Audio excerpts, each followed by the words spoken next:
to me. Oh, okay, got it. We're recording in progress at the moment. Okay, so I will share my screen and share, and then get rid of a few things that I had in getting here, and I'm up there. How does, let's see, how does that look to you? Is that all working? Do you have my PowerPoint? Great. So that means I see even less of you, which is it's really sad. It's hard to talk into a vacuum. So if I seem a little bit stilted, that's part of not being there in real life. So I will start. So first thing, just to give you a little bit of background, as you see, the topic mobilizing the performative power of art through artistic research. My passion for theory and also practice is evident in that. But anyway, I come to this task with over 20 years experience in artistic research. Firstly, in my own PhD, which was one of the early practice-led PhDs, certainly in Australia, and probably more broadly as well. And then having the privilege of supervising over 30 MFA and PhD graduate researchers to successful completion of their graduate degrees. Now, I'm not quite sure of the mix I've got here today of graduate researchers doing MFAs, PhDs, and how many academics. So it was a little bit hard to know quite where to focus, but I hope that there'll be something for everybody in here. Anyway, I have worked and also been Associate Dean of Research. So I've worked both with graduate researchers, but also with supervisors for over 20 years. It's a long time. I'm retired now, which is amazing. But it's been an incredible privilege working with some of the best graduate researchers in Australia. And this experience has shaped my thinking about this thing called artistic research, otherwise known as creative practice research, practice-led research, creative arts research, just to name a few different terms. But basically, what they have in common is that you're dealing with the research that you're doing is driven by the practice rather than the other way around. So it's a kind of unique, it's very unique in the world of research. So what, and if I'll try and keep the rustling, I'm reading from the paper, so there'll be a few rustles, but please forgive me for that. But what I would like to do today is sketch out the stakes for us in the creative arts, where artistic research remains the new kid on the research blocks. And when I talk about the new kid on the research, we think of the sciences and social sciences are really established as research disciplines. The humanities is also established as research, as a research. But until the 2000s, really, art was art and research was research, and there was nothing in between. But so being the new kid on the block, one of the things we actually have to do is actually prove our worth as research. Nobody doubts that we are artists, nobody doubts that. But in Australia, in particular, art has always been considered as leisure. And in the social economic codes, art is leisure. It is not research. And the whole thinking of the institution, and where you're in a university, have been in a university, is the importance of research. And so if art is leisure, well, we can be, but we're much more than that. And for most of you who are engaged in a research degree, it becomes really important that your life as a researcher is validated. And in a sense, that's one of the things behind what I talk about tonight. So as a new, so I just go back. So artistic research does remain a new kid on the research blocks, not believed by scientists often, not believed even by social scientists necessarily. But and now we need to argue how our art can be conceived as research. That's one of your jobs as a PhD, particularly not so much an MFA, but certainly as a PhD student. So that's what I'm going to start with, sketching out the stakes for us in the creative arts, those stakes of how we argue our work is research. And then I want to conclude the presentation by showing a series of examples of successful artistic projects from my institution from the VCA, demonstrating how they are articulated as research. Then I'll turn it over to you and you can ask me whatever you like. So in 2009, so I just sort of now kind of the next bit will be an exposition of about that concerns how our art is research. So in 2009, I published an essay entitled A Performative Paradigm for the Creative Arts in Working Papers in Art and Design. This essay had developed in response to my experience in supervising creative arts, MFAs and PhDs in artistic research, creative practice research in Australia, where an exhibition, recital, performance, or other form of creative work constitutes the major component of the submission in conjunction with an exposition that provides a meta discussion of the context, methodology, and research findings of the research. And one of the pleasures I have is that I'm actually marking a PhD of one of Louise's students, and that is a very special honor to actually be engaged in. In this model that you are engaged in and I've been engaged in, art is the research. So it's without a doubt, the art is the research. Like in science, the experiment is so art is the research, and the written exposition dissertation provides the discursive contextualization for the research project and argues how it contributes to new knowledge and new ways of knowing. So I kind of took these two things, both new knowledge and new ways of knowing. And that's where we come to talk about methodology, new ways of knowing, new ways of understanding. Now, while art has its own eloquence that is non-reducible, and I emphasize the non-reducibility of art eloquence, art in itself. So while art has its own eloquence that is non-reducible, through the form of the exposition or dissertation, the artwork and its process also becomes data for discussion. And that's a kind of quite a difficult thing, you know, this idea that it might become also data for discussion, but that may be something we talk about later. Further, what has become apparent is that artistic research or creative practice research reveals new modes and methodologies that could be considered to constitute a new paradigm of research, distinct from the dominant modes of qualitative and quantitative research that still are the default models of research in the academy. And that's what, you know, that's what our, in a sense, our task is, you know, that to argue for this new paradigm, our legitimacy as a research model. The new paradigm of research could be deemed the performative paradigm, a mode of research characterized by a productive performativity, where art is both productive in its own right, i.e. eloquent in its own right, as well as being data that can be analyzed using qualitative and aesthetic modes. And you know, so it's that complexity, how do we find the kind of words, the discourse that is relevant and appropriate.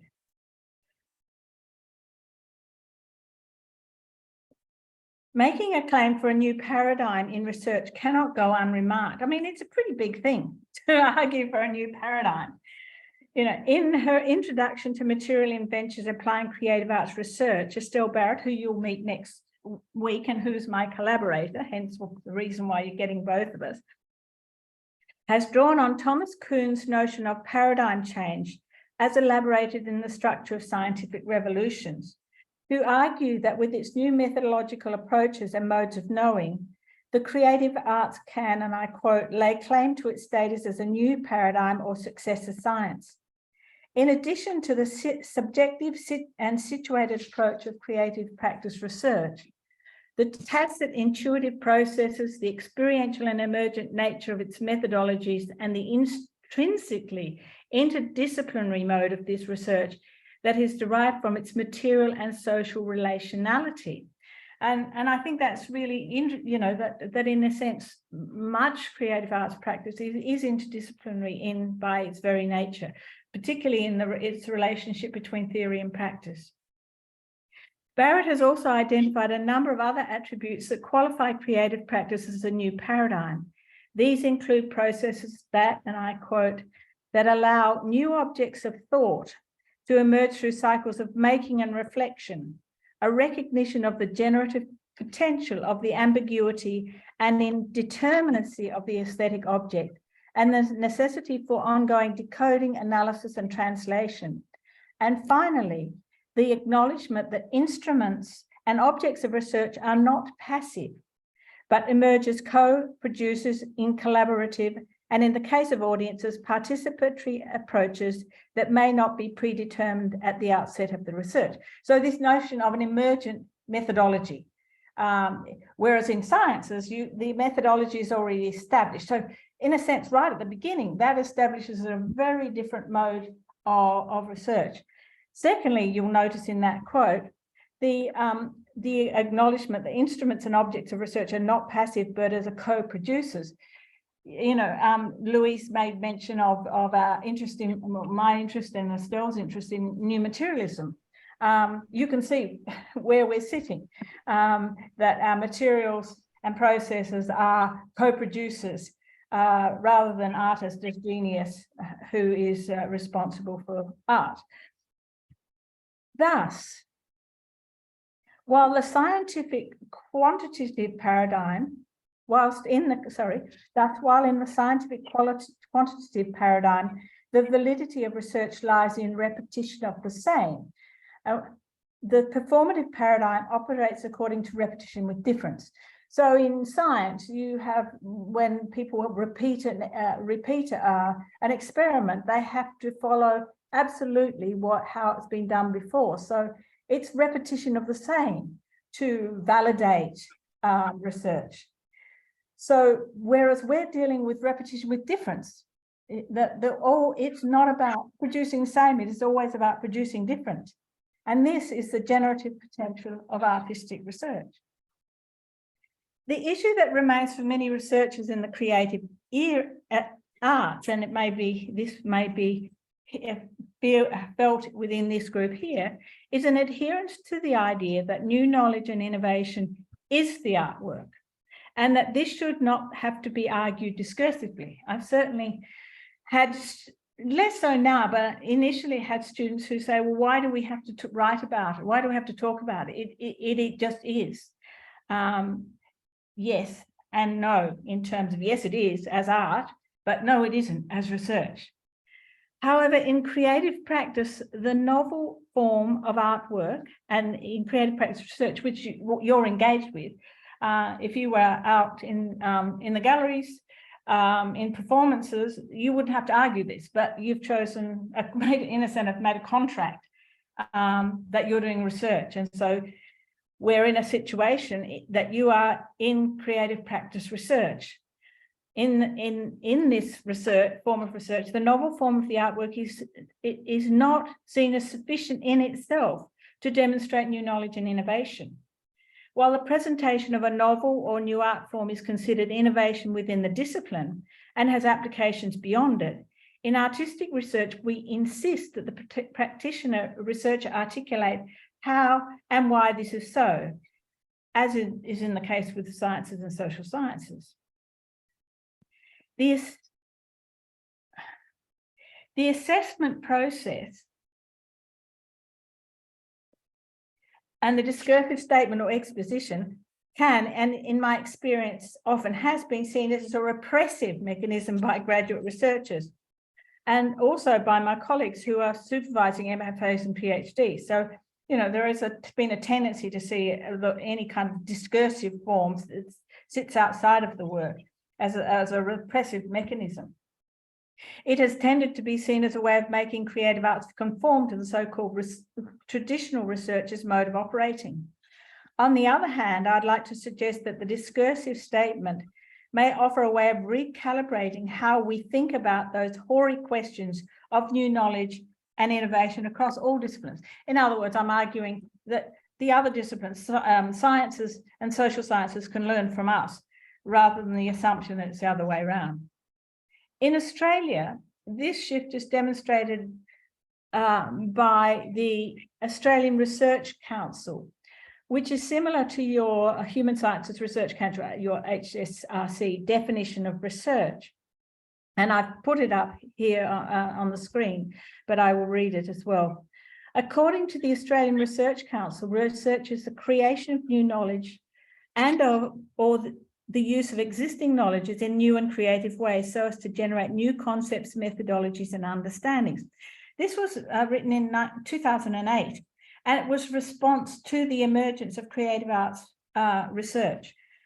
And somebody on the Research Council was actually an artist, and that's why it becomes in there, because that kind of makes sense to us. The key here is the generative or productive nature of research. It creates new knowledges, new concepts, new methodologies, and often I'd say that in the creative arts, it's very often new methodologies that are emerging. So concepts, methodologies, and I would add experiences. The artist may paint another painting, the dancer a new form of choreography, the designer another design concept, or the musician compose a new composition. But unless they can demonstrate or map the effects of this production, it remains just a production that audiences can enjoy, that critics can perhaps write about, but that is its primary kind of where it sits. In other words, what characterizes a material invention is not just what the work is, but what it does. And this, between what it is and what it does, becomes kind of central, I suppose, the fulcrum on which creative arts research sits. Not what it is, and its eloquence in its own right, but what it does. Then that becomes a central part to my argument.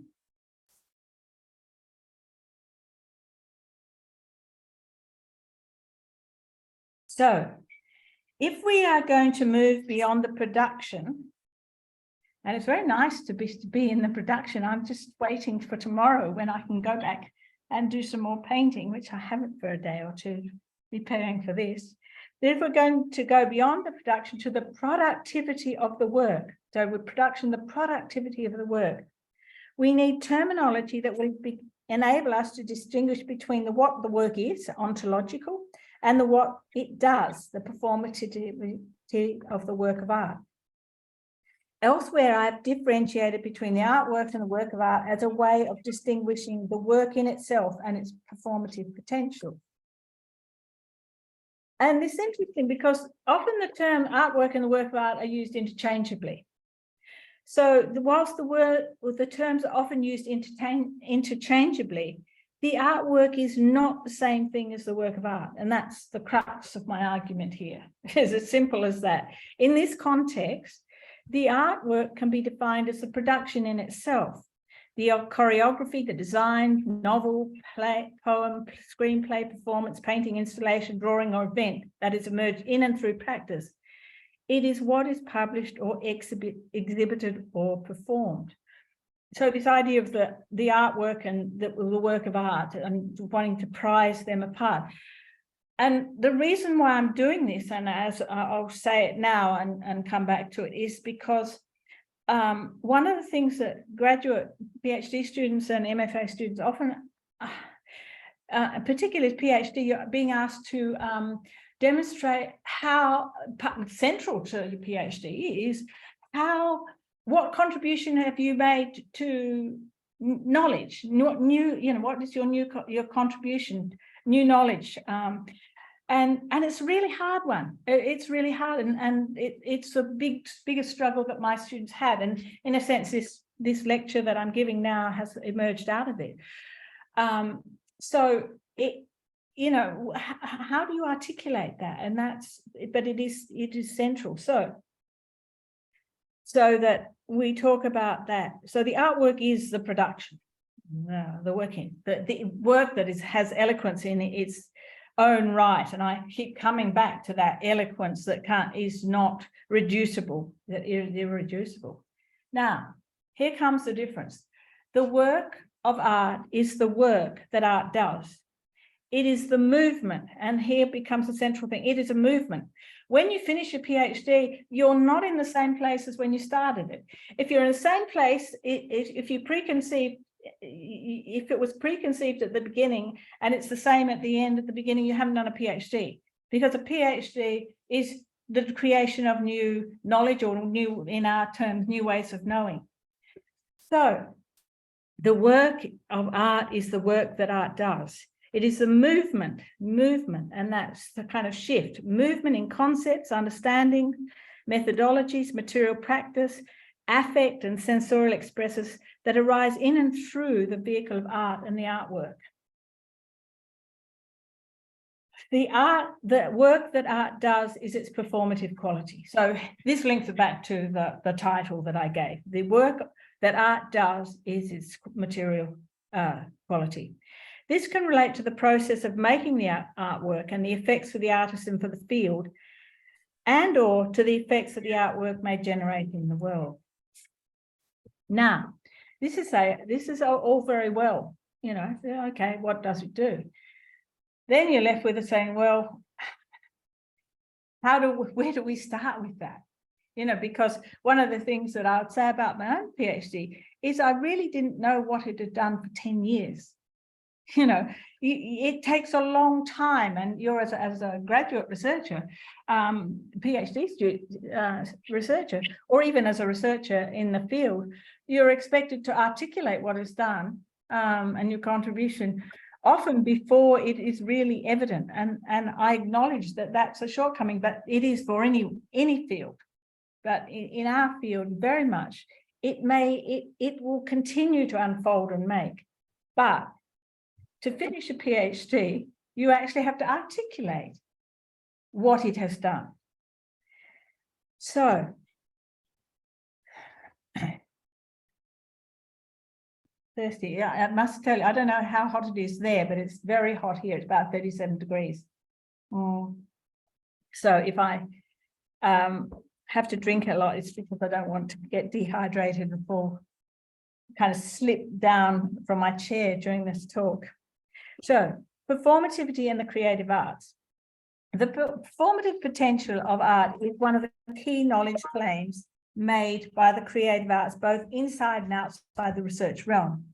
The slippage between performance and performativity, and there is, because I remember that, when the term performativity came, it was seen as very, very different than performativity, and there has been a slippage, and that's really another paper, but that's the slippage between performance and performativity, and I'm arguing they're not the same thing, because I've argued that the performance is actually the artwork, the performativity is the work of art, but that's something that's been kind of confused, I think, in academic circles. The slippage between performance and performativity has led to an assumption that all artworks, theatre and dance productions, performances, installations, painting, and the like, are performative. And the theorist Dorothea Hantelman is one key person who argues that.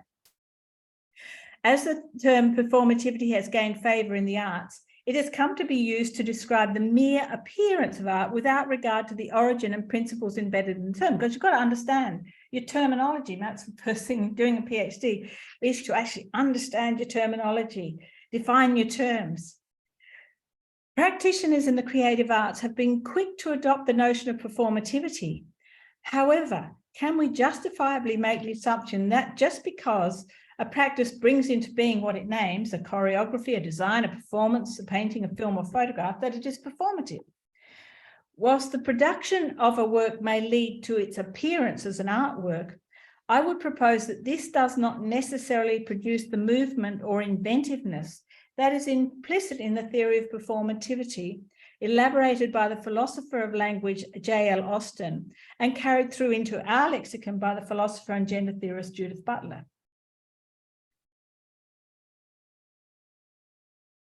Elsewhere, I have argued that the notion of performativity is a valuable conceptual tool to understand the research process. I've suggested that the new emerges through reiterative and citational practices. You know, if you think of your own practice, there is to some extent always a repetition, but as I say, repetition with difference.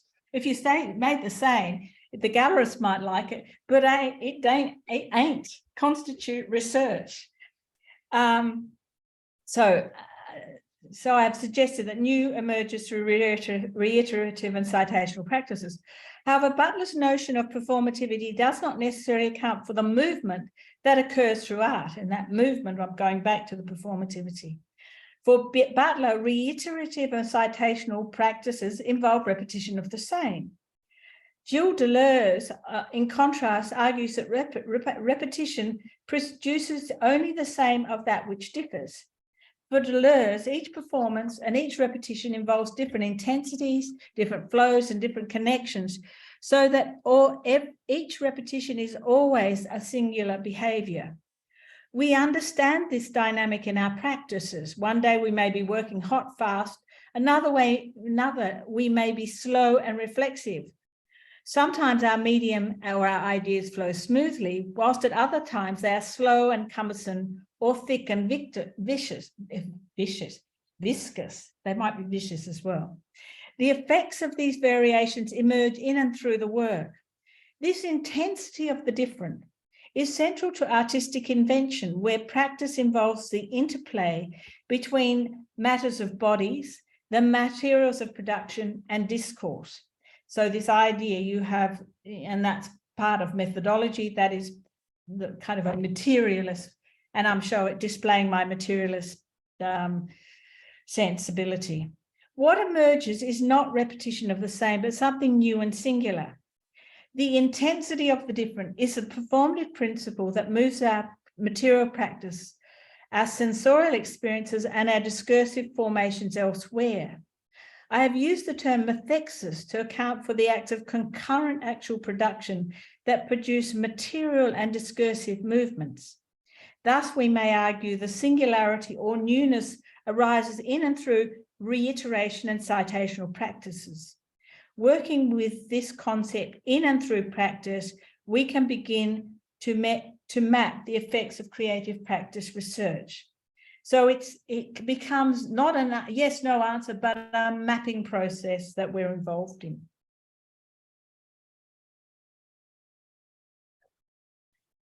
Performative mapping of the work of art, subheading. Performativity is not first and foremost about meaning. It's important. It's not first and foremost about meaning. It is about force and effect. I might have to tweak that because there's some problem with force that I have to work through, but I will just deal with force and effect.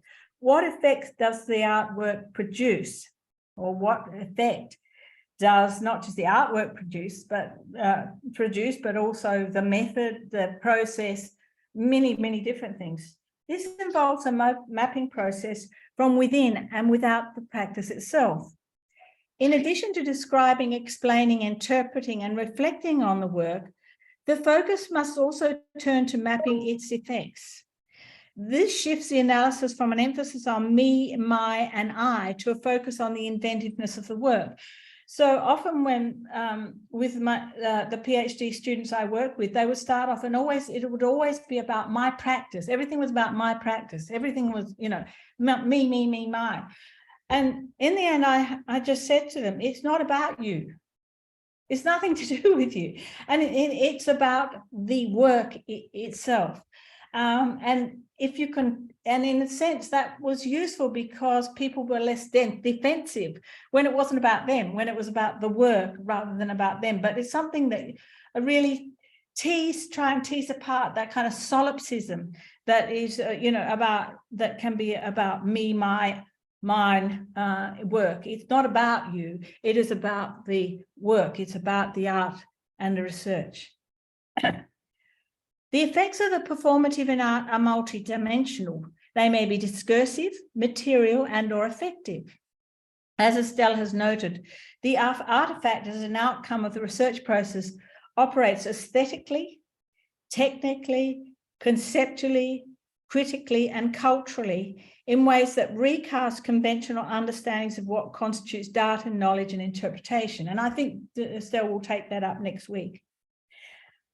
How then do we take account of these operations?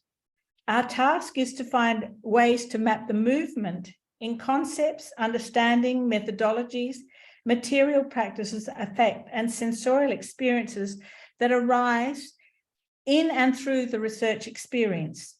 This leads to a series of possible questions that a researcher and a graduate researcher may ask of their research practice. And I confess to be a bit of a Heideggerian. And this one, go to the artwork and ask it what it is. Go to your research practice and ask. So the questions now, and what I'm going to go through now is a series of questions to help you, help us to kind of articulate what is the work that this art has done, the movement. Okay, first I'm going to go through them quickly, and then I'm going to come through and go slowly. What is revealed in the work? How has it shifted your practice? I'm going to go through this again separately, so they're just a whole lot. How does it transfer material practice in the field? That's, how has it shifted discourse in the field? Not just in our field, but in other fields, in legal field, in history, in other areas. How has it shifted discourse beyond the field in other disciplines? How does it affect its audience? How does it change our understandings about the world in which we live? Sorry about the spelling mistake. How do we know this? I try and get all my spelling mistakes out, and I still got one there, so sorry about that. Okay, now I just want to walk through these and relate them back to those terms that Estelle that Estelle has identified. So the question: what was revealed through the work? What was revealed that you didn't know before and other people didn't know before your research project? That's, that's your task to articulate this with the help often of supervisors and your friends and a whole lot of other people. So what did it do? Aesthetically, technically, conceptually, critically, and culturally. You can start to materially, you can start to see where to deal with both the material and aesthetics, technical, concept, criticality, cultural. So it's a complex field that we're working in. It's not, one-sided. It is very complex set of issues that we as artists deal with, and your task is to actually start to tease those out. In that sense, you can start to see why my concern that why art was considered to be entertainment when its work is actually such complexity, as you would know from your own projects. How did the research shift material practice in the field and beyond? So when you're doing new work, the sort of material practice that you're working on often has ricochets into the field, particularly, at the moment, in sort of the technological field, if that's where you're working, that has incredible, shifts in the field. Next one, what methodological shifts occurred through this process? Now, it's very interesting in the art, in the sciences and social sciences, the method is given. In our field, methodology, and here I want to just distinguish between method and methodology. Method is really what you do. Methodology is the relationship between the process and the conceptual framework. But that is another project that Louise, we might be able to talk about. But methodological, it's not method, it's not just method, it's both conceptual and material and technical. What new concepts emerge through the research? Now, one of the things that often happens with research is that you come up with something that hasn't been thought and thought. You have to find terminology for it, and I'll show you an example of that just later. How do these new concepts shift understanding and practice in the field and in other fields? So kind of the idea of critical cultural, that you're not just working, you might be an artist, and artists are very much more conscious of it than they used to be. How your work it has the potential to actually shift knowing and knowledges in other fields, and that's really exciting. How does the work affect its audience aesthetically, kinesthetically, and effectively? Aesthetic material. And how do we know that?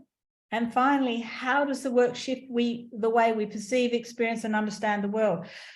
So here we have a series of questions that, when we are starting to think about what the work has done, that we can look to actually help us identify. And often it won't be the obvious, it will be the much more subtle things that may have the most profound movement that as a consequence of your research.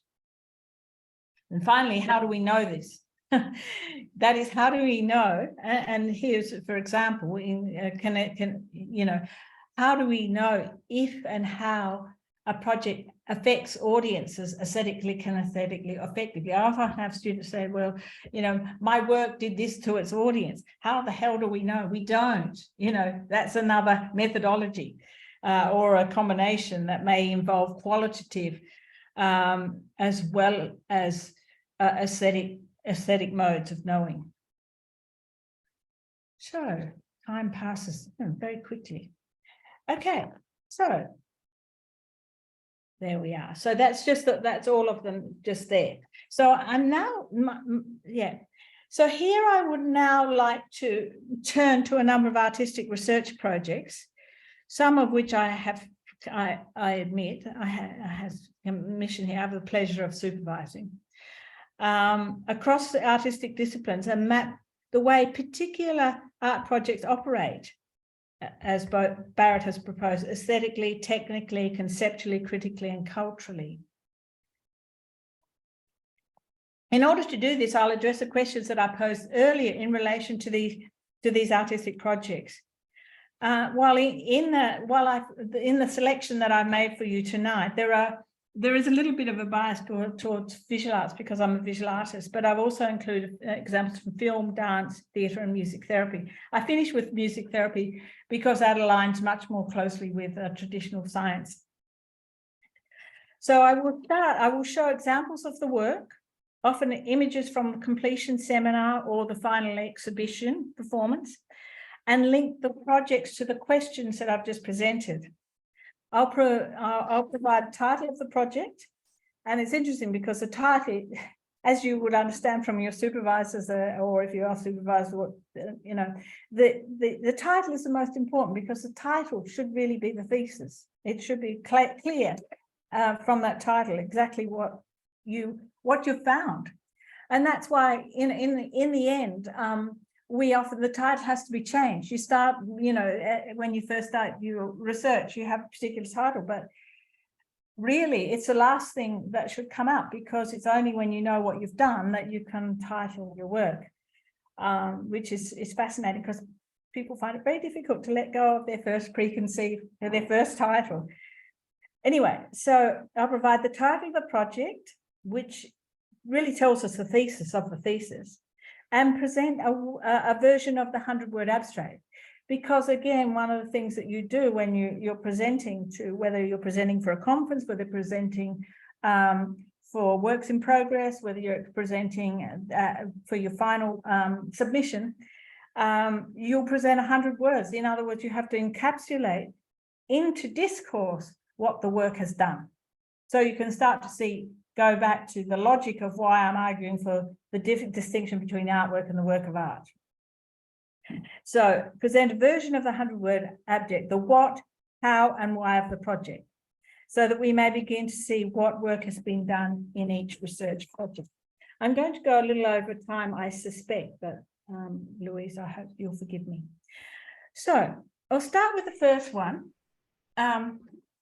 And the first one is a project. So, and I'm going back to those, what was revealed through the work? What did it do aesthetically, technically, conceptually, critically, and culturally? So what did it do? So Julie Shields, a sculptor, her project, Ubiquitous Objects, Ambivalent Things. And I'll read to you a version of her 100 words, and you'll start to see the kind of what it's done. In Ubiquitous Objects, Ambivalent Things, Julie Shields interrogates how mass production and consumption affects and influences the way we encounter the world of commodities and waste. She builds on the Duchampian legacy of the ready-made to expand contemporary art strategies for working with waste. Rather than working with trash as constituent material, her project focuses on the space left behind by the act of consumption, by casting and transposing the void in clear plastic packaging, or the blister packs.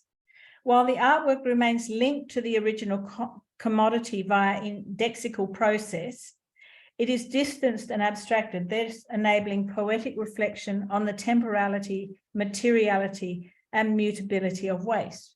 So, of course, you see her work is very much sitting in a kind of environmental area, but it's art linking back to Duchampian legacy of the ready-made.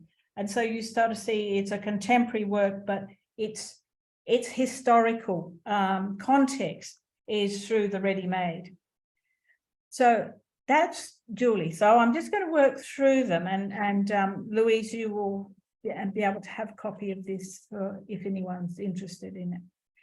So the second one, so this guy, I've got more sculptors than I thought that I had. I have no painters, and I'm a painter. Never mind. The second one, and I'm going back to the list of things that I went through. So how did the research shift material practice in the field? So we're dealing very much in this project with material and technical ideas. And the artist is Laura Woodward, and the title of her project, The Introverted Kinetic Sculpture. And here you see the three key terms: introversion, kinetic, sculpture. And so it's a great title because it's very clear what it is. So there. So her 100 words. Some of them are a little bit longer. I'm really strict as a supervisor. I only allow 100 words, but I noticed a couple of other supervisors allow more. Anyway, in The Introverted Kinetic Sculpture, Laura Woodward investigates the notion of introversion in kinetic sculpture. Introverted kinetic sculptures are kinetic sculptures defined by specific qualities of their systems, circularly causal, autopoietic systems with analog manifestations.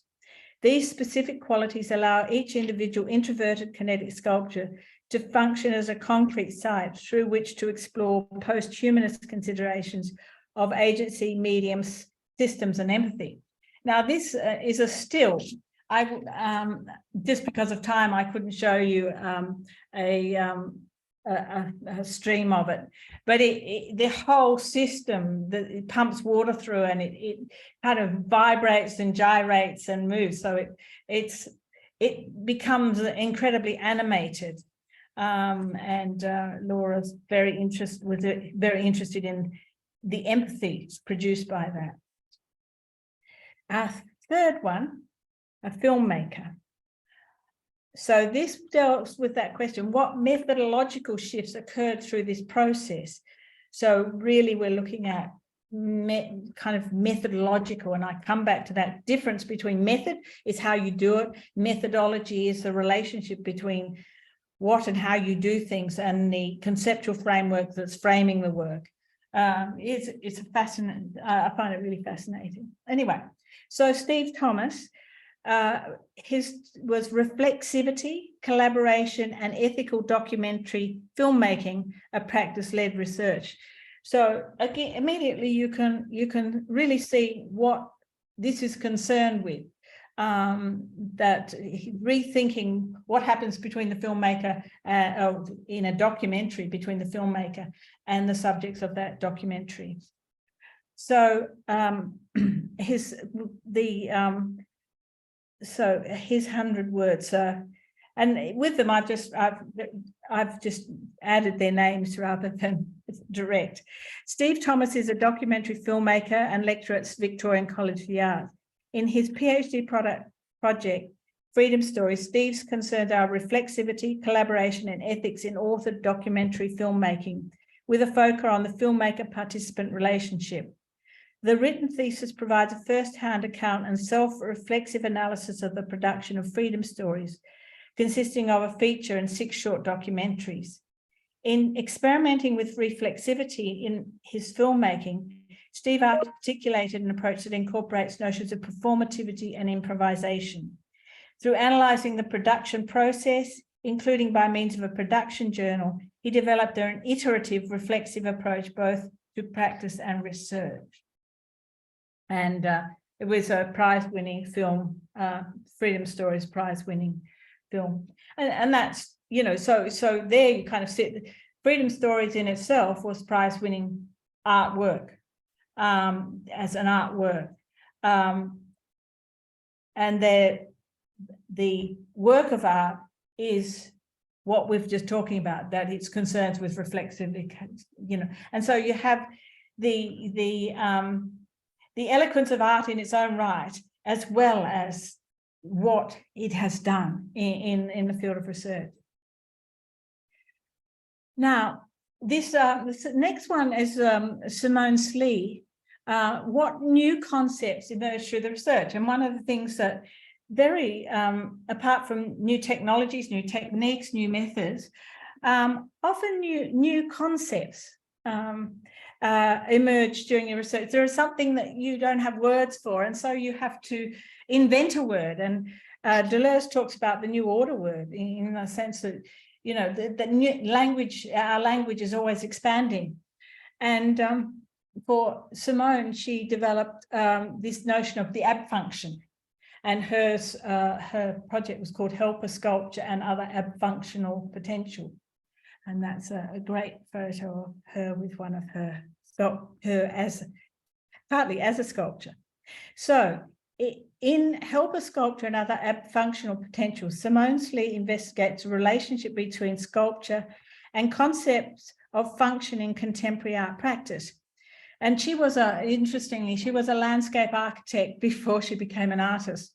And so in architecture and landscape architecture, very concerned with function, and art often concerned with non-function. And so these two different traditions that she was trained in became the tension in which this new term, the ab function, arose. It tests a neologism, ab function, an idea that emerged in practice. And that's what we're looking at. Ideas that emerged in practice that would have never emerged if you hadn't done the practice. The research proposes that the ab is a moving away from function, revealing that function is implicit in some artworks. Yet art and function are often considered mutually exclusive, i.e. architecture and art, when artwork is understood as autonomous from the everyday. Through the production of new sculptural propositions and an inquiry into early avant-garde practices, Simone's project built a definition of ab function that reconsider the artwork and the making of art beyond the dichotomy of function and non-function. So that's that's Simone. Now, the next work is by Amy Spears. Now, how do these new concepts, shift understandings of practices in the field and or other discursive fields? And again, we're dealing with cultural critical. Now, Miranda Must Go. It was a series of events, interventions, demonstrations. So her work was very much in that field of expanded field of public and socially engaged art. She examined strategies and methods that socially engaged artists employ when responding to conflict and tension encountered in the social field. And her work was really a kind of a response and a critique of that socially engaged art that was feel good. She said, well, you know, feel good social engaged art actually doesn't produce much. It just makes people perhaps feel good while they're there. But she introduced the idea of dissensus, Rancière's notion of dissensus. So informed by theory and artistic strategies concerned with critique and disagreements, generative capacity to stimulate bad effects and foment dissensus, Amy's project rethinks what a valuable artistic engagement with the social might constitute. It does so thoroughly, and what it did is as a kind of through a film. It started with the film Picnic at Hanging Rock. It's a most famous Australian film based at this famous Hanging Rock, where a group of white high school girls go missing, and she goes through and reclaims this, reclaims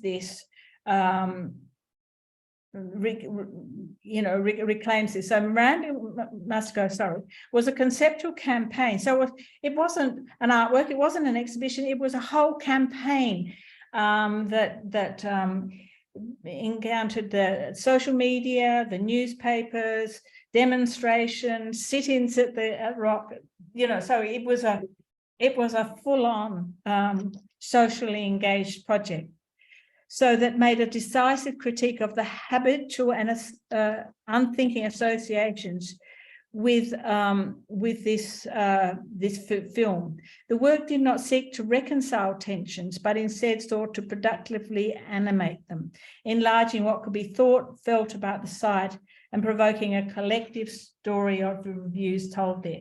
So this whole rethinking of this film from a socially engaged position. And it was just amazing how much animation she created through this work. Now I'm coming to the last few. I've got about 3 or 4 left, and going to another work. How does the work affect its participants and or audience aesthetically, effective or kinesthetically?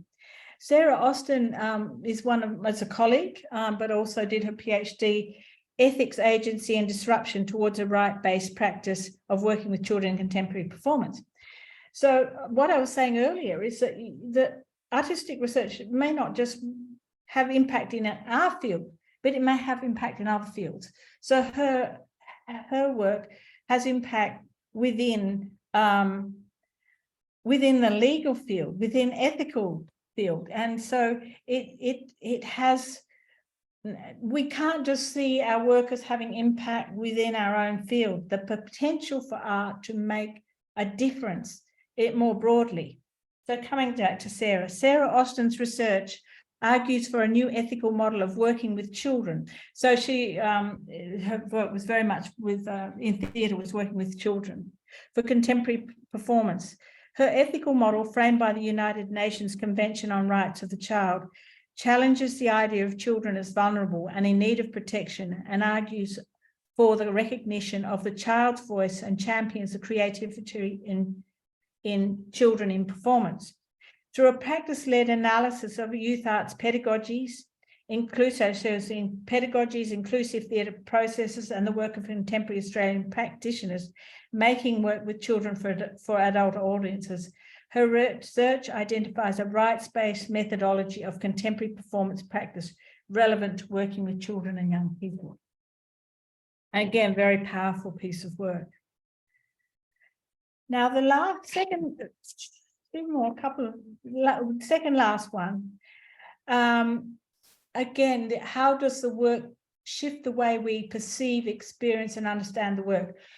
These carpets are not carpets, they're dust. So they've been made over many hours. And so what happens is that with this work of Hannah's, she will spend days and weeks with all these little containers of dust and a series of maquettes you can see on the left, just the left, I can't see what you're seeing, and just laying the dust down. At the end of the exhibition, she just sweeps it up and there's nothing left. So it's pretty radical from that point of view of work. So in her project, Emerging from and Disappearing Towards Dust, Hannah Bertram investigates the ambiguity of permanence and impermanence. Hannah employed dust as the primary medium, making artworks by gathering, forming, and transforming, and placing dust, creating temporary installations, evolving site-specific works, and potentially enduring forms of documentation. The research considers the relationship between ephemeral art and durable documentation, the unique character of dust as an enduringly temporal material, the metaphorical and poetic associations of dust to time, and the ambiguous value of preservation, which has been explored through the use of decorative motifs, repetitive labour, and the context of museums. Through this project, the artworks and the thesis raise broader questions about what we deem valuable and seek to preserve compared to what we identify as worthless and discard, and how we experience our life as perpetual whilst knowing that we will eventually return to dust.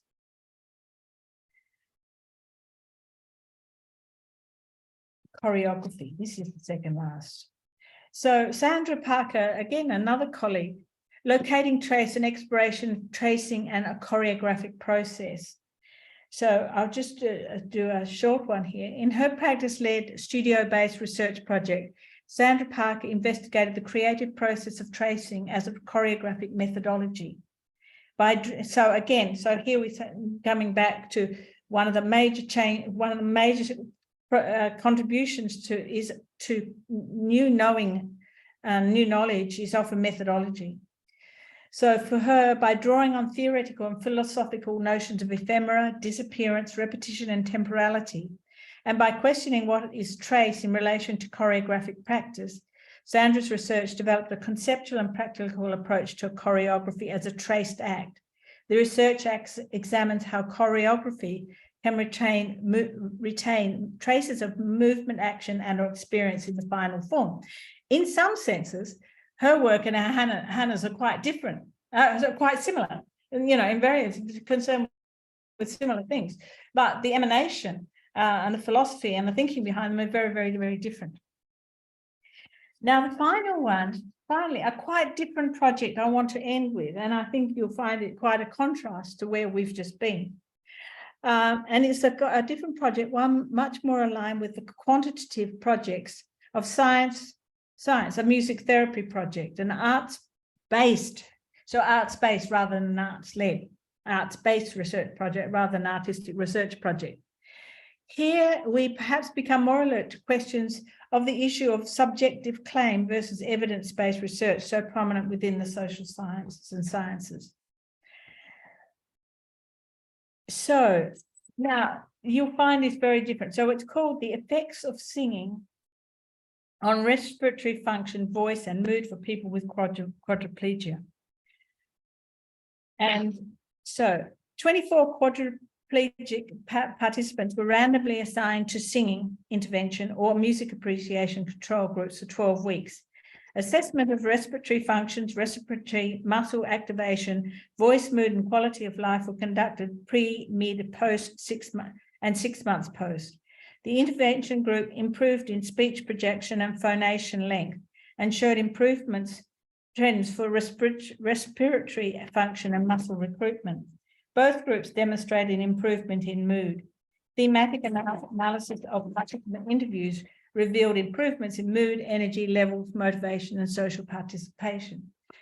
Now, in that sense, she, Jenna is a music therapist, and music therapy is much more aligned with sciences and much more successful, I must say, in gaining funding.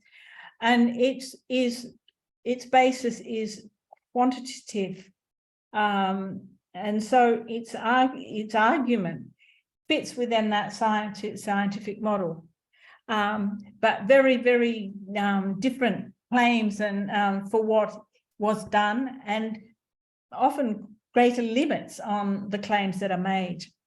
And it's interesting. So that one is a different one. Okay. Now I've gone over time, so I now come to my conclusion, give you time. Words are inadequate to the task of encapsulating the material fact and the experience of the work of art. And one could argue that the kind of mapping process I proposed, and what I've shown through all of the examples that I've shown you, they've given us a map. Each of those abstracts was really a mapping of what the work did, what it aimed to do, and what they argue it did.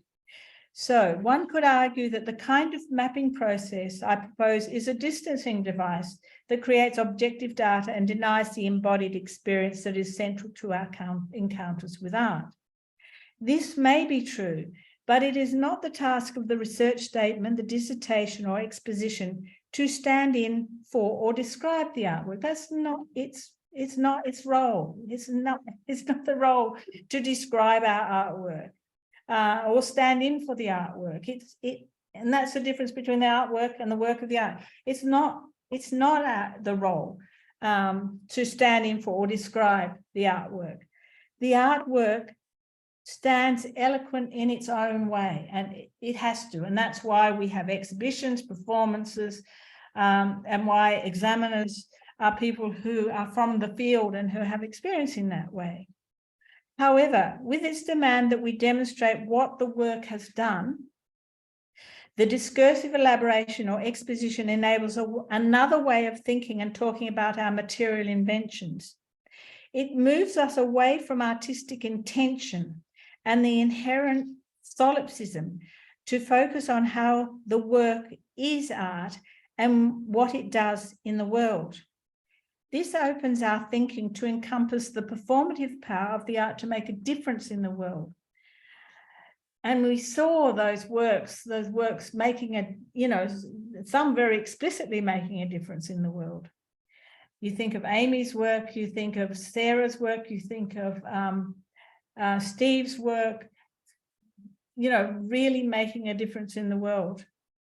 Through mapping what the research does, the creative arts are able to demonstrate not only how art can be understood as research, but also how its inventions can be articulated.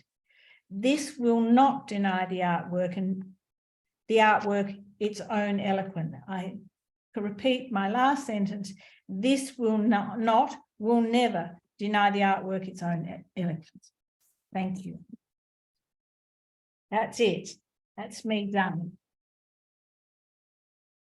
Thank you very much for your patience. That was a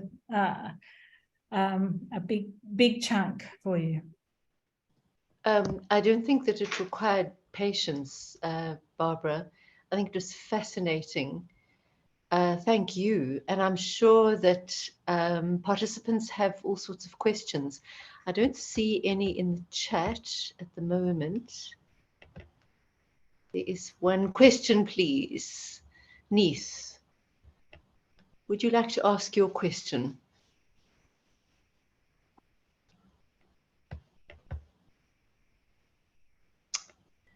So I'm trying to unmute myself. All right, there we go. I'm unmuted.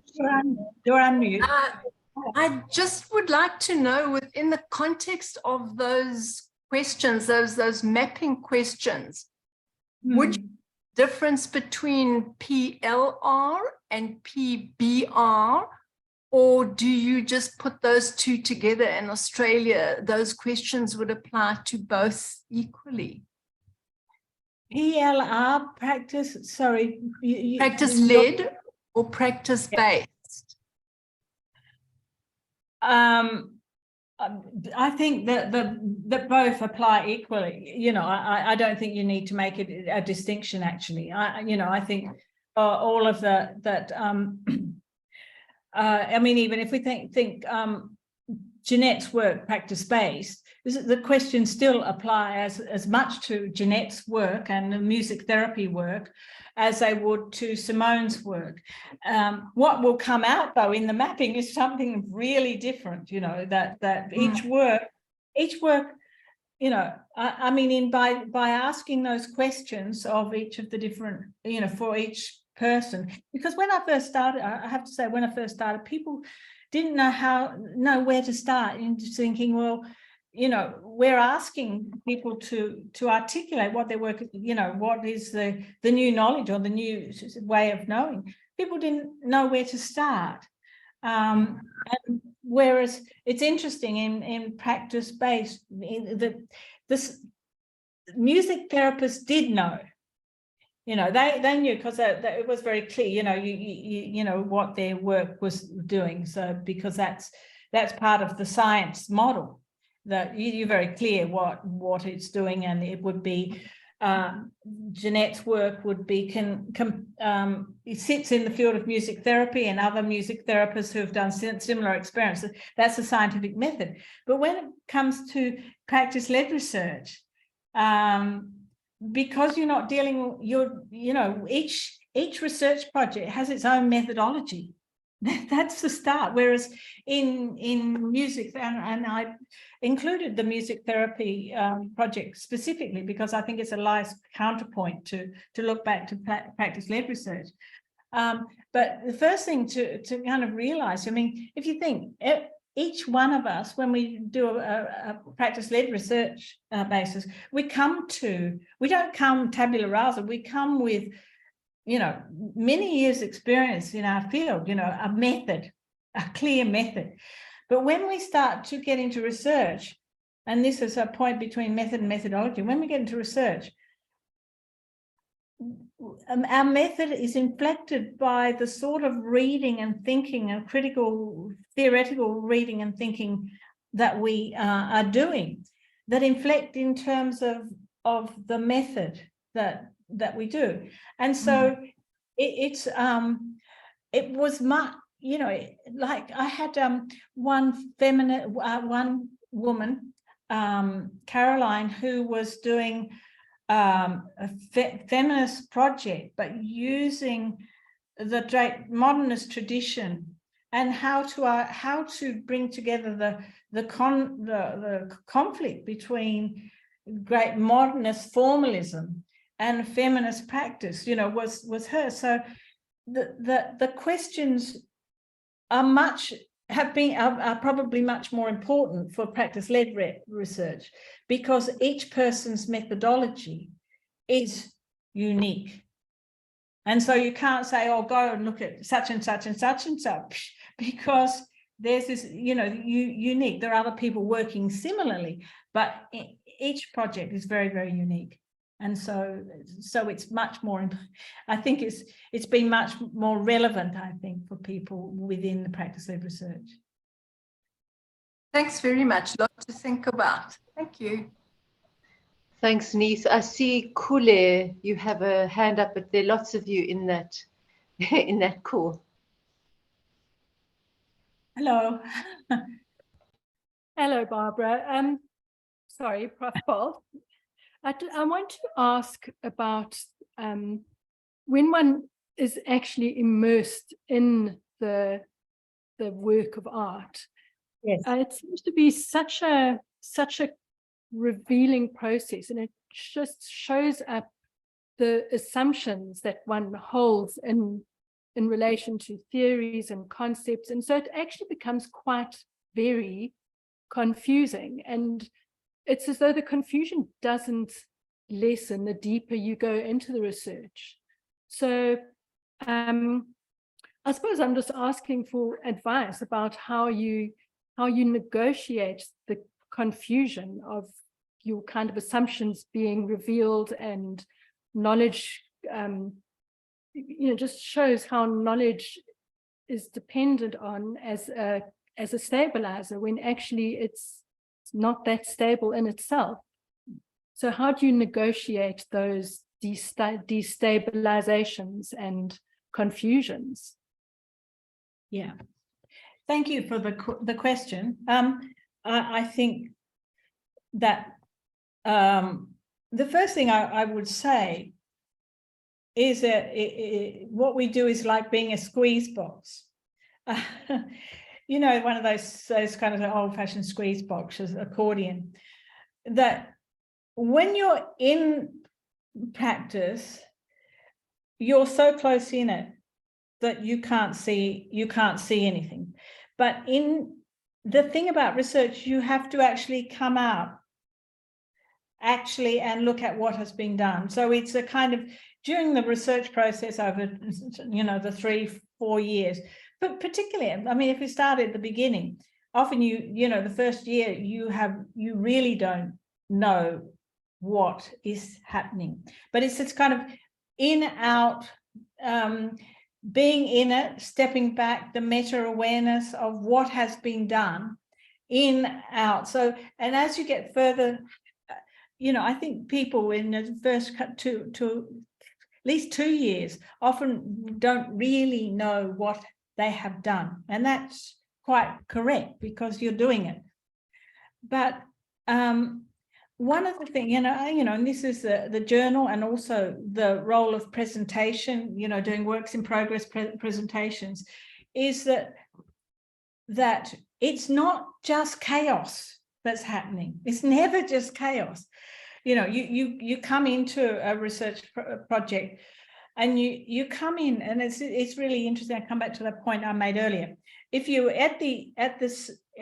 if at the end of your research, you're at the same place you were at the beginning, you haven't done research.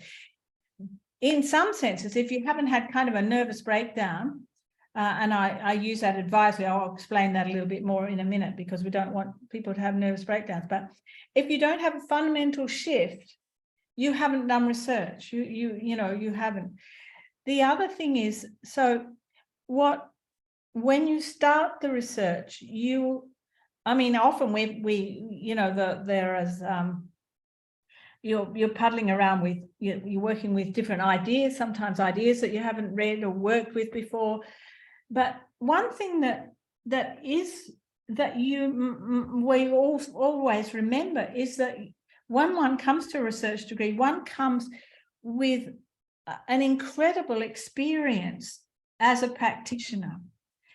And one knows, and part of a PhD is undoing that knowing.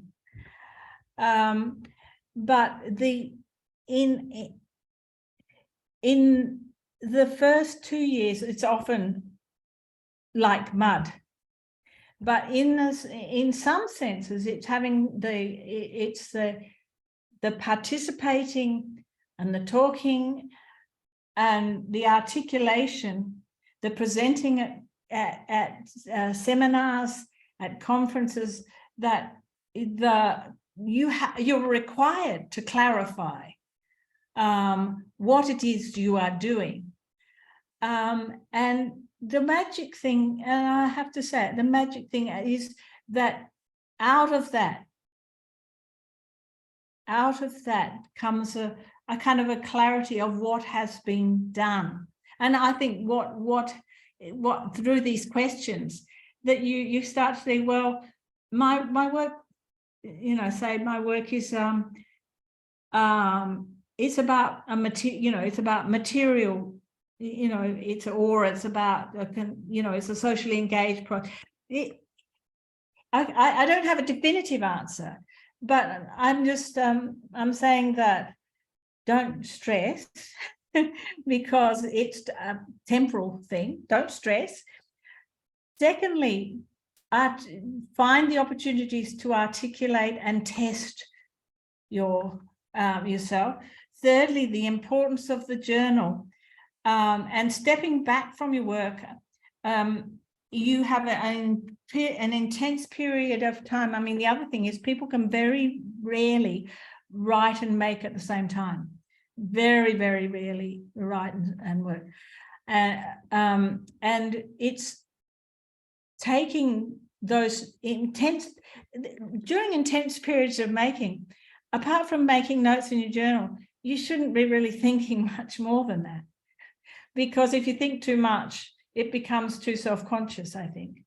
But that's just my I guess my take on it. So, but overall, I would say this process of when you're in it, you're in it, but you have to be able to step back and look, what have I done here? And this is where these mapping becomes important. What have I done here? Before you go back in again. If you don't come out, you know, in some senses, it's madness. You have to be able to move in and out. If you're inside it all the time, you'll go mad. You have to be able to step back, and that's what it requires.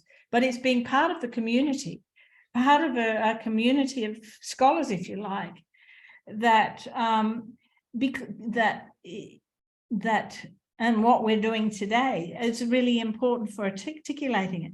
Remember that as an artist who's not doing research, you don't even have to think about these things if you won't want to.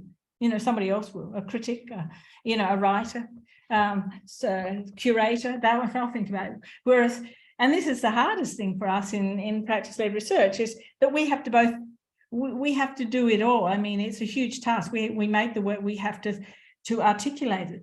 That makes it intellectually and personally a very huge task. I think that's all I can offer in that sense. I hope that that's useful. But your colleagues are your best. You know, the collegiate of graduate researchers is the most special thing. Thank you. That was very useful, and it will, I mean, all of this will just take time to digest also, as it should. Thank you. Thank you, Caroline. Abigail, I see you have your hand up. Hello, Barbara. I completed my PhD about 2 years ago, and I looked at performance specifically. And I followed a practice-led research-led practice. And I just wanted to say to you that your research was very integral to how I thought about a practice-led research approach from a performance framing, because I actually situated myself as an audience member analyzing case studies of performances or visual arts pieces. And your one statement about somatically understanding the experience through our handling of it was really important for my inquiry, because I positioned it from an embodied affective engagement. And I also looked at shame primarily. But I think for all artists in the forum today to think about how you are somatically understanding experience through our handling of it. And whenever I talk to people about practice-led research, I always use your phrasing about the magic of the handling, that there's a magic, there's an affective, somatic, sensory engagement that comes just from handling. And sometimes it's so simplistic or simple to even say, but there is so much that is being encountered and transferred in the artist through a process of handling. And there's a practical knowledge that is generated through handling. And sometimes when you're an artist and you just do, you sometimes don't actually realize that there's so much meaning making and knowledge production occurring through that handling. And just to say a massive thank you from little me in Cape Town for your work and what you do as a theorist and a practitioner. It really grounded my inquiry, and I use practice-based, practice-led. There's so many different ways of coining it. But it was just a really helpful thing, because even though I wasn't making art myself, I engaged with the question of what was it doing? What does the art do? And now it kind of lends me to cross over to dance, to music, to art, to performance theatre, because my engagement or my thinking around it is, what is the art doing? What does it actually do? And I worked autoethnographically, so it was more personal as to what does it do to me? And I think that those are just really great insights that you gave to me. So I just want to say thank you also. Thank you very much, Abigail. Yeah, I must say, for those who don't know, this article I wrote, the magic is in the handling. It was a lovely article to write, and it came directly out of a kind of amazing recognition that I had when I was making. So thank you for that. It's one of my favorite articles that I wrote, I must say. Thank you. Kathy. Kathy, I see you have an art. Sorry.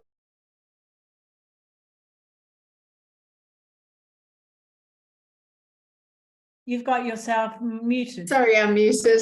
Yeah, that's all right. Kath, sorry, you're still on mute. Okay, sorry. But Barbara, I had a couple of questions, but the one is that, having been a researcher in the way that you have, when you were talking about getting back to making art yourself, and that you couldn't wait to get back after preparing for this, even though you're retired and not necessarily having to work in the academic environment, are you always doing research whenever you're making? Is it something, once you start, you never stop? Yes, I mean, you're right. I must say that I just have shifted from Melbourne to Western Australia, so I haven't, I've been a bit too fragmented. But one of the things that it's when you actually are focusing on making, that's when you start to make the discoveries that are also conceptual and thoughtful.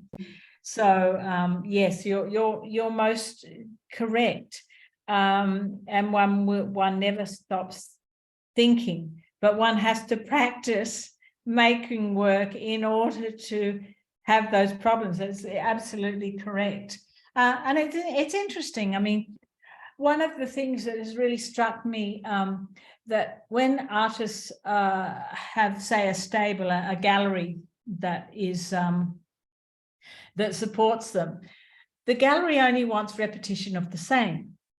And so it's very hard for artists within the commercial art scene. I mean, it's much easier to be in the commercial art scene if you can be, because you get lots of accolades and get to go to events, and it's all very, very chummy, but in the sense of it can be the death of the inquiry, because you're being asked for repetition of same rather than repetition of difference. And yeah, so it's quite a dilemma for, once people have finished their research. There is, the question that I asked myself when I finished was, is there only one research project for an artist? And I sat with that a long time, until all of a sudden something happened, and yes, I realized there are more projects, but at the moment I just have been moving too fast. So I'm looking forward to sitting to make, and then what that will mean. So thank you for the question, and my answer was a bit oblique, but I think it raises important issues for what galleries and the industry demands of us, and it demands sameness rather than difference. Thanks. Thank you. Kule again, or Kule's group. Hi, Professor Bolt. My question, I think it's a comment first and then a question. I'm going to take it back to where you started about Australia using, or at least Australian researchers considering art as a leisure. I think what South Africa has done is that we have adopted an Australian model. Well, we don't think of art as leisure, but we do look at this as professional practice. And historically, and to some extent, still today, art is still considered, or at least is taught, and even the research output located within a professional degree instead of a theoretical or academic inquiry. I think one of the best examples is that we have universities of technologies, and some of these researchers are located within these universities. For example, the practical implications of South Africa, people who are doing BTech tech are often told not to do masters without doing honors, even though they are registered for MTech in their university. So how does this concept of practice-led and practice-based research navigate these institutions? Which one leans more to MTech, which one leans more to MA? What is MA? What is MTech? What is DTech? What is PhD? What is DPhil? What are the differences between these modes of knowledge productions? Yes, I think it's a very interesting question, and I may not be, because I don't really know your system, I may not be adequate to the task, but I think that I think there are I think different artists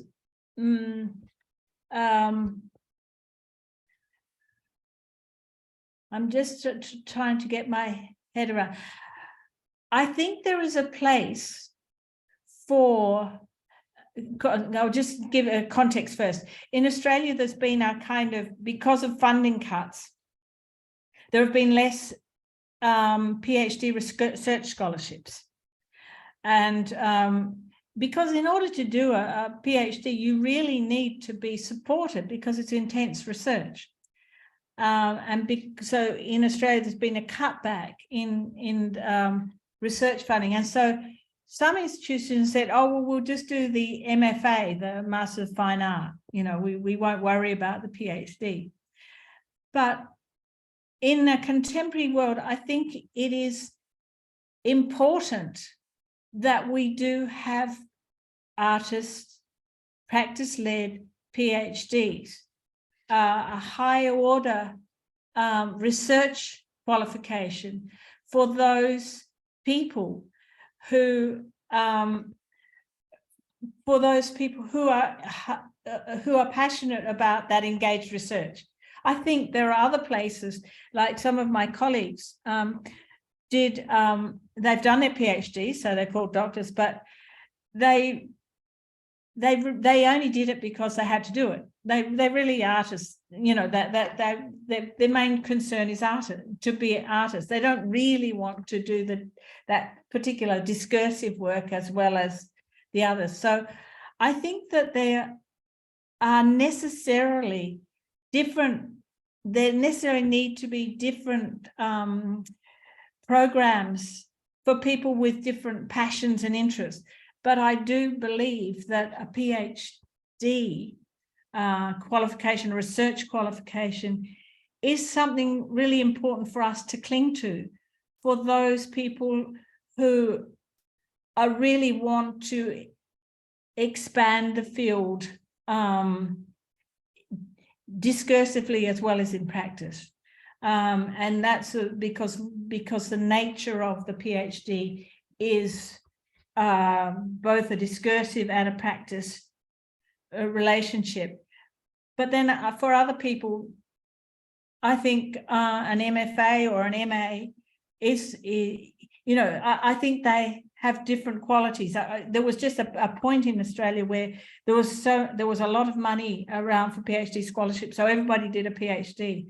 But I don't think it's necessarily necessary, but it is important that there is funding for those for whom a research PhD, that there's funding available for those people. And I think we will be much less without it. So it's a little bit oblique in answering your question, and I don't really know your context so well, but I think there are different modes for depending on what are the ambitions, I guess, for people. And I think, you know, the problem in Australia was that people doing PhD who had really no interest in it, and they were just doing it because they had a scholarship. And that made it worse. And then they became very bad supervisors because they didn't believe in it.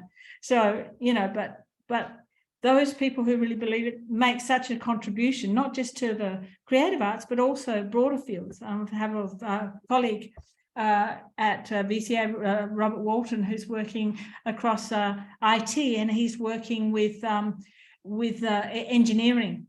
And making a huge contribution, and he can only do that because he has scholarships.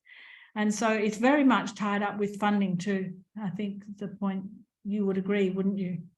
It's very much tied up with funding. Would that be fair? I think so. I mean, I think the you know the argument that practice-led research came about was one of the cynical views is funding, funding, sure. And employment. Employment, and yes, and people had to, in order to be employed, they had to have a PhD.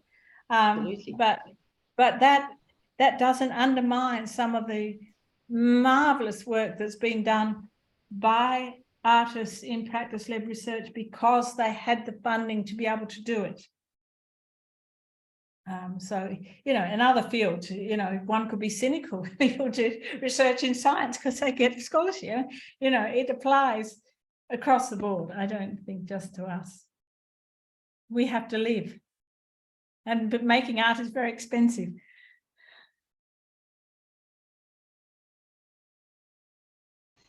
I don't see any further hands. Does anyone else want to ask anything? Barbara, do you have any final comments that you'd like to make? No, apart from that, I would love to be there rather than from speaking here, but we all know that was a bit difficult. It's been a delight talking with you. It's much better in the embodied form, but I guess that I just end up by saying I think that I think we can't go back. You know, I think that we have that practice-led research has established itself in such a way that we can't go back. But what we have to be able to do is, because we are seen with skepticism, particularly by the sciences, we have to be articulate and argue our case in the academy and at a political level for the value of artistic research. In other words, we can't just sit back and hope that people will fund. We actually have to be active and demonstrate the excellence of our research and the outputs of our research. We have to articulate that. In other words, we have to both be makers, writers, but we have to be advocates if we believe in this thing, if we want this thing called artistic research to go forward. And if we're not prepared to do it, then we will falter and it will, you know, I mean, that the stakes are quite high in terms of our place in the academy, particularly when funding starts to actually shrink. So I guess my final word is that I trust that, that I trust that people recognize that we have an advocacy role to be able to articulate why it is important and why it sits alongside of the art in galleries, performances, that it is the same but different. It's different. It has a different place. So my last words are, go forth and be advocates for this thing called artistic research. It's really important. I believe it's really important. Thank you. That's the last word I have, I think. Thank you so much. Actually, I'm sure that we could keep going for another hour. I think all of us have a whole bunch of comments and questions that we could continue chewing over. But I would like to, on behalf of everybody, thank you hugely for a really fascinating lecture. Thank you. Thank you, Professor Bolt. All right. Thank you, everyone. Thank you for your coming. Thank you for being there. Thank you. I'll say good night. Great. Bye. Thank you so much. Good night and thank you. And thanks, Rory, for being there. It was good to, and thank you, Sally and group, for being there because it was nice to have some faces. Bye-bye. Thank you.